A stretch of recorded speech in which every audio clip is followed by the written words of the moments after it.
अगर मैं कहूं कि महाभारत का सबसे महान योद्धा वो नहीं था जो आप सोचते हैं। हजारों सालों से एक सवाल सबको बांटे हुए है, अर्जुन वो राजकुमार जिसे कृष्ण ने चुना या कर्ण वो योद्धा जिसे समाज ने ठुकरा दिया।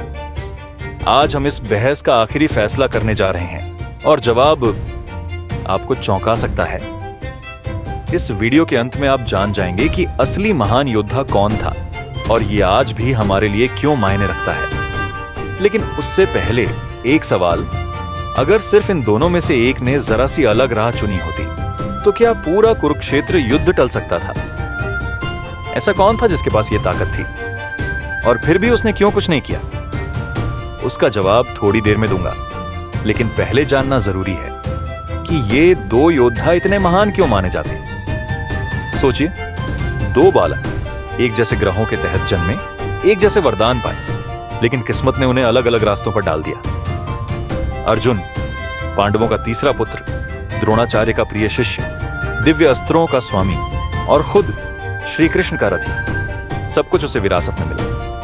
कर्ण जन्म के समय ही त्यागा गया, एक सारथी के घर पला। समाज ने हमेशा ठुकराया, लेकिन ऐसा शौर्य पाया कि देवता भी डरने लगे। उसकी हर जीत मेहनत की कमाई थी। लेकिन असली ट्विस्ट तो अभी बाकी है। इन दोनों के बीच एक ऐसा रहस्य था जो जानने के बाद आप सोच में पड़ जाएंगे कि किसे सपोर्ट करें। यह जुड़ा है एक मां की उस बात से जो अगर पहले कही गई होती तो इतिहास ही बदल जाता। तो चलिए पहले बात करते हैं अर्जुन की शक्तियों की। पहला, दिव्य अस्त्र, ब्रह्मास्त्र, पाशुपतास्त्र जैसे अस्त्र जो पूरे ब्रह्मांड को मिटा सकते थे। अर्जुन के पास ऐसा शस्त्रागार था जिसे कोई रोक नहीं सकता था। दूसरा, सर्वोच्च मार्गदर्शन, श्री कृष्ण जैसा सारथी, यानी भगवान खुद अर्जुन के साथ युद्ध भूमि में रणनीति बता रहे थे। सोचिए, ब्रह्मांड का रचयिता आपका कोच हो। तीसरा, परफेक्ट टेक्निक, अंधेरे में निशाना लगाना, केवल आवाज से शत्रु ढूंढना और एक साथ कई बाण चलाना। अर्जुन की तकनीक अद्भुत थी, पर फिर भी ऐसे कई मौके आए जब कर्ण ने अर्जुन को पछाड़ दिया। क्यों? क्योंकि कर्ण के पास एक ऐसी चीज थी जो अर्जुन से भी ज्यादा खतरनाक बनाती थी, और वो कोई अस्त्र नहीं था बल्कि कुछ ऐसा जो इंसानी ताकत की हदें तोड़ता है। कर्ण की ताकतें इसलिए डरावनी थीं क्योंकि वो खुद की मेहनत से कमाई हुई थी।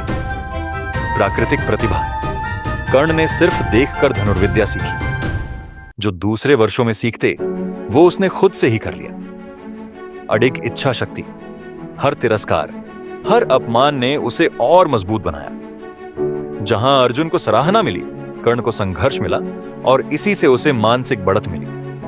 कवच और कुंडल, ऐसा दिव्य कवच जो उसे अजेय बनाता था। जब तक वो था कोई भी उसे मार नहीं सकता था। और अब असली ट्विस्ट, कर्ण ने यह सबसे बड़ी सुरक्षा खुद त्याग दी, केवल सम्मान के लिए। और वहीं छुपा है वो रहस्य। कर्ण था अर्जुन का बड़ा भाई, हाँ, दोनों की मां थी कुंती, लेकिन कुंती ने अपनी इज्जत बचाने के लिए कर्ण को जन्म के समय ही त्याग दिया।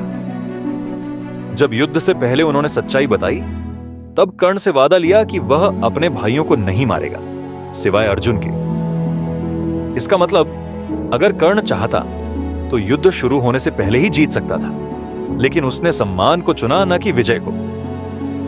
और अर्जुन को मारने के कई मौके थे, लेकिन उसके सिद्धांत उसके रास्ते में आ गए। तो कौन था असली श्रेष्ठ योद्धा? इसका जवाब न अस्त्रों में है, न गुरुओं में, बल्कि कुछ ऐसा है जो हर इंसान के अंदर छुपा होता है। अगर सिर्फ युद्ध कौशल की बात करें तो कर्ण अर्जुन से आगे था।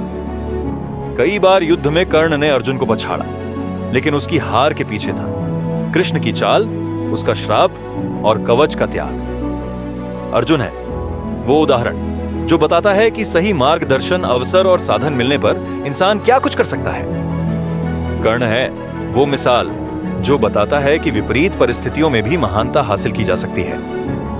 योग्यता बनाम विशेषाधिकार, संघर्ष बनाम सहयोग, कर्ण इस लड़ाई में कहीं ज्यादा ऊंचा निकलता है। तो असली महायोद्धा कौन था? दोनों और कोई भी नहीं। क्योंकि अर्जुन ने हमें दिखाया जब आपको सब कुछ मिलता है तब भी मेहनत करनी होती है, और कर्ण ने हमें सिखाया जब आपके पास कुछ नहीं हो तब भी आप महान बन सकते हैं। जीत तो हमारी है, क्योंकि इनकी कहानी हमें दो रास्ते दिखाती है महान बनने के। एक, अपनी सुविधाओं को पूरी तरह इस्तेमाल करके, दूसरा, अपनी तकलीफों को ताकत में बदलकर। तो आप किसकी टीम में हैं? टीम अर्जुन या टीम करना? कमेंट में बताइए। और अगर यह वीडियो आपको नया नजरिया देता है तो लाइक और सब्सक्राइब जरूर करें, क्योंकि याद रखिए, महापुरुषों की कहानियां सिर्फ अतीत नहीं, हमारे अंदर छुपे भविष्य की झलक है।